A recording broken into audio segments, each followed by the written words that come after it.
This will be your second video of fourth chapter of geography.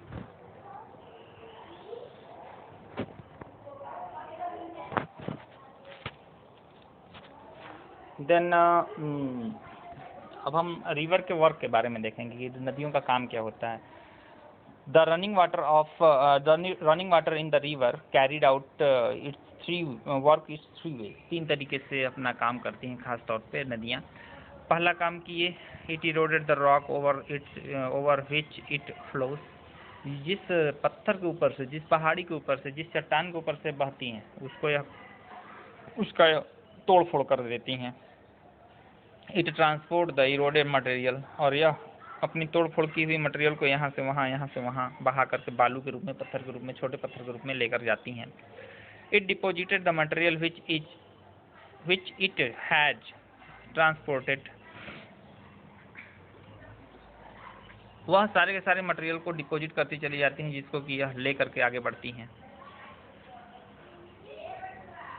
The erosional work of the river results in the widening and deepening of the river valleys and known as V-shaped valley. अब जैसे यहाँ पहाड़ी है, इस पहाड़ी में से कोई नदी दूर से बहते हुए आ रही है, तो नदी क्या करेगी? इन पहाड़ियों के बीच से होकर गुजरेगी. तो जैसे जैसे नदी गुजरेगी, यह जो है दो नदियों के बीच का जो क्षेत्र रहेगा इस तरीके से, जैसे इसके बीच से नदी गुजरेगी तो ये क्या दिख रहा है? वी शेप में दिख रहा है ना. तो नदी इधर को भी थोड़ा सा धोएगी, इधर के एरिया को भी धोएगी, और जो शेप आएगा, जो रास्ता आएगा पहाड़ के बीच में, वो वी शेप में आएगा. तो रिवर कैसी किस तरीके की वैली तैयार करती हैं? वी शेप वैली तैयार करती हैं. कैसी वैली तैयार करती हैं? वी शेप वैली तैयार करती हैं. When the river leaves the mountain and enters the plain, the flows is no longer swift. देखो ये पहाड़ी है और नीचे प्लेन है. तो पहाड़ी से प्लेन की तरफ जब नदी चलती है, पहाड़ी से प्लेन की तरफ जब नदी चलती है, तो यह नदी पहले से चौड़ी हो जाती है, और इसकी स्पीड क्या हो जाती है? इसकी स्पीड थोड़ी सी कम हो जाती है. पहले की अपेक्षा इसकी स्पीड क्या हो जाती है? कम हो जाती है. और क्या करती है यहाँ? The floor of the river valley widen due to the continuous erosion along with its banks of the river and twists and turn from large bends and loops. This is called the meanders. अब लो, जैसे कि ये यहाँ है, ये नदी इस तरीके से निकल रही है, ये नदी यहाँ से इस तरीके से निकल रही है. अब नदी प्लेन से अगर आई तो फिर ऊपर से आई तो प्लेन में जाएगी, तो प्लेन में जाएगी तो ढेर सारे इस तरीके से यह रास्ते को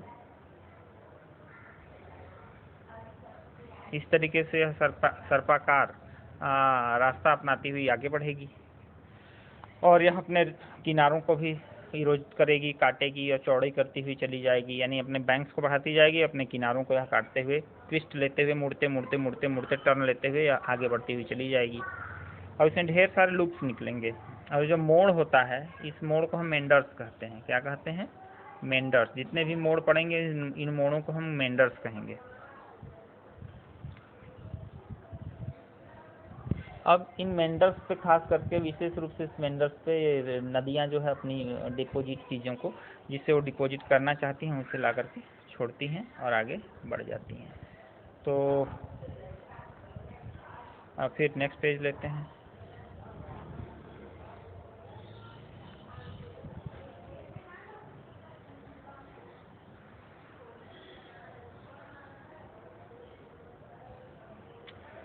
तो आगे देखते हैं. Due to the continuous erosion the deposition and the mentoring loops become almost circular and come very close to each other. Due to course of time, the river is able to cut the strip of the land between the two loops and it takes the straight course of circular loop. ध्यान देना है, जैसा कि हमने बताया कि जब नदी आगे बढ़ती है, जब नदी आगे बढ़ती है तो इस तरीके से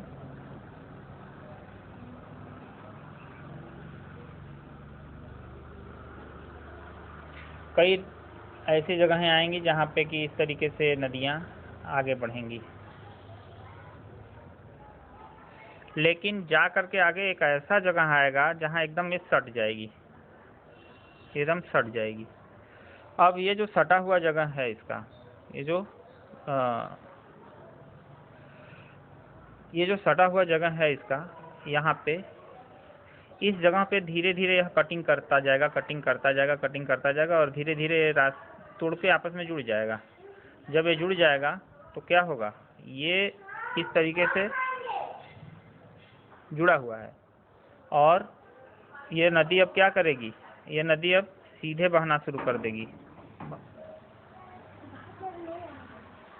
और ये जो जगह है, यह पानी जो है यहाँ पे झील की तरह कट करके यह जुड़ गया।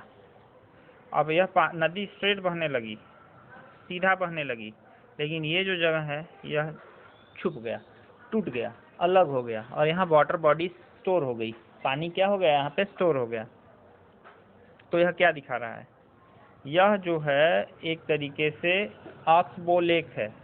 ऑक्सबो लेक मतलब बैल के या गाय के खुर के जो पैर होता है उसके आकार की यह जो है आकृति यहाँ पे बन जाती है और यह लेक बन जाता है, झील बन जाता है। इसको एक बार और आप इस वीडियो को एक बार और चला कर देखेंगे तो सब समझ में आ जाएगा, लेकिन फिर भी ना समझ में आए तो एक बार आप हमें लिखें। During the flood the river gradually overflow it's bank and finally final alluvial soil brought by the rivers is deposited on the valley floors, a fertile part of the called flood plain। क्या होता है कि जैसे कि नदी आ रही है यूँ बहते बहते, तो ये अपने बैंक, ऐसे तो बैंक के भीतर भीतर रहेगी, लेकिन जब बाढ़ आएगा तो पूरा एरिया जो है क्या करेगा, इसके कुछ किलोमीटर और कुछ किलोमीटर के एरिया में यह क्या करेगी, बाढ़ मचा देगी। अब बाढ़ का पानी एक बार गया, चढ़ गया पानी, लेकिन कुछ ही दिन बाद यह पानी जब उतर जाएगा तो पानी उतरेगा, लेकिन चढ़ी हुई मिट्टी जो इस ज़मीन पे चढ़ी है वो नहीं उतरेगी। तो फाइनली क्या होगा, इस जगह पे जहाँ पे हमने अभी ये चीज़ें मैं इरेज कर रहा हूँ, यहाँ पे एक बहुत ही फर्टाइल लैंड का निर्माण हो जाएगा, यहाँ और यहाँ फर्टाइल लैंड का निर्माण हो जाएगा और यह लैंड बहुत उपजाऊ हो जाएगा। तो इस तरीके से बाढ़ से बनी हुई ज़मीन को हम फ्लड प्लेन्स के नाम से जानते हैं। अब देखें और आगे,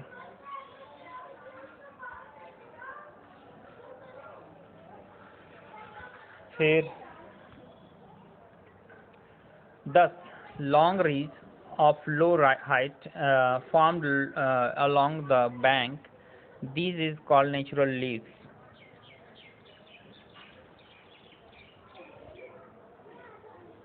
अब क्या होता है कि 10 long ridge of low height formed along the bank is called natural leaves।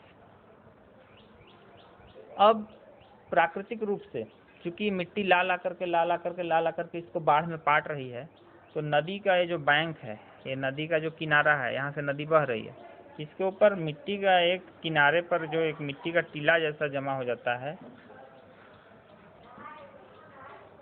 इसे ही नेचुरल लीव्स के नाम से हम जानते हैं।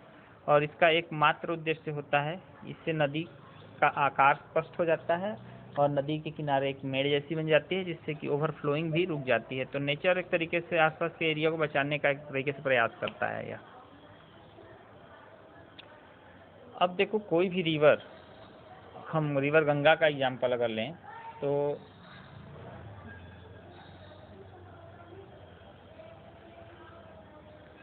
रिवर गंगा का अगर हम एग्जाम्पल लें यहाँ पे, तो रिवर गंगा यहाँ से निकल करके इस तरीके से जाती हैं और फिर ये समुद्र में निकल जाती हैं, ठीक। तो यहाँ से तो इधर से पूरब की तरफ से तो एक यमुना नदी ही सिर्फ इनका सपोर्ट करती है, गंगा का। फिर इधर से लेकिन ढेर सारी गोमती, गंडक, कोसी, काली, तीस्ता, ऐसे इन जो है कई तरीके की नदियाँ इधर से आकर के इसको मिलती है।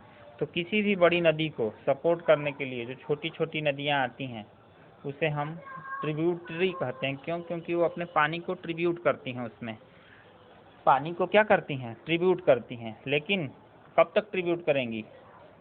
जैसे कि ये गंगा नदी है और इस गंगा नदी में ढेर सारी नदियों ने अपना पानी दिया और ये ट्रिब्यूट कर दिया, दान दे दिया पानी को। लेकिन जब यह समुद्र के पास पहुंचती है तो यह नदी में इसका तलछट का जमाव होने लगता है और यह नदी कई पतली पतली जलधाराओं में बढ़ जाती है, जिसे हम डिस्ट्रीब्यूटरी कहते हैं। क्या कहते हैं? डिस्ट्रीब्यूटरी, यानी डिस्ट्रीब्यूट हो जाना। पानी का क्या हो रहा है? डिस्ट्रीब्यूशन हो जा रहा है। तो इस तरीके से समुद्र के पास पहुँचते पहुँचते नदियाँ जब कई छोटे छोटे जलधाराओं में बढ़ जाती हैं तो उसे हम डिस्ट्रीब्यूटरी कहते हैं। क्या कहते हैं? डिस्ट्रीब्यूटरी कहते हैं। नेक्स्ट पेज पे हम लोग चलते हैं।